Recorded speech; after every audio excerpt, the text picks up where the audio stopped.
Excuse me, যে আপনাকে বলছি নিচে না উপরে উপরে। প্রবলেম কি আপনার? ফুল ছিঁড়ছেন কেন? আজব তো, আপনি জানেন না ফুলেরা গাছেই সুন্দর? আপনি ফুল ছিঁড়ছেন কেন? আপনার কি আমাকে কচি খুকি মনে হয়? আর আপনি অভদ্র মতন কথা বলছেন কেন? কাকে অভদ্র বলছেন? অভদ্র তো আপনি। Without any permission you have entered in my personal space.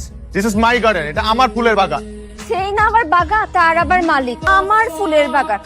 ঝিকর কাছে আইসেন, দেখাই দিব না ফুলের বাগান কাকে বলে। আপনার বাড়ি ঝিকর গাছায়? সেটা আপনার জানতে হবে। আপনি যেভাবে আমার সাথে কথা বলেছেন সেটা আপনার একদম ঠিক হয় নাই। সকাল সকাল মেজাজটাই খারাপ করে দিল। আপু কি হয়েছে? তুমি কোথায় যাচ্ছ? আমি না বললাম আমি কোচিং থেকে আসতেছি, তুমি চলে যাচ্ছ। আরে ওই লোকটা তোমার ভাই হবে হয়তো। হ্যাঁ, কি হয়েছে? আর বলো না, তোমার ভাই এত রুড বিহেভ করলো, সামান্য একটা সরি পর্যন্ত বলেন। আপু আমার মনে হয় কি কোন একটা মিসআন্ডারস্ট্যান্ডিং হয়েছে। তুমি চলো আমার সাথে চলো। মেজাজটা না আসলেই খারাপ হয়ে গেছে, আজকে বাদ দেই। আচ্ছা বাদ দাও।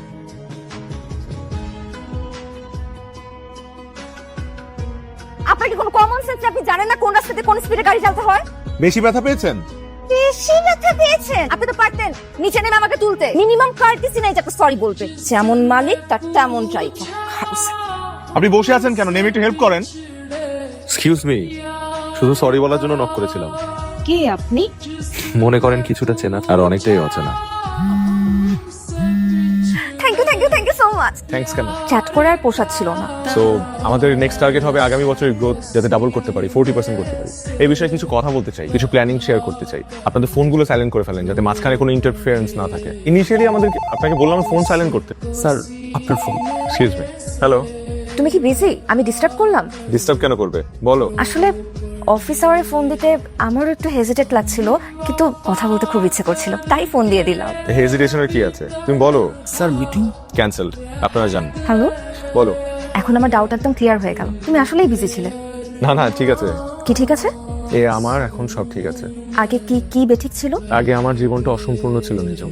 তাহলে কি আমি তোমার পূর্ণতা? বলতে পারো।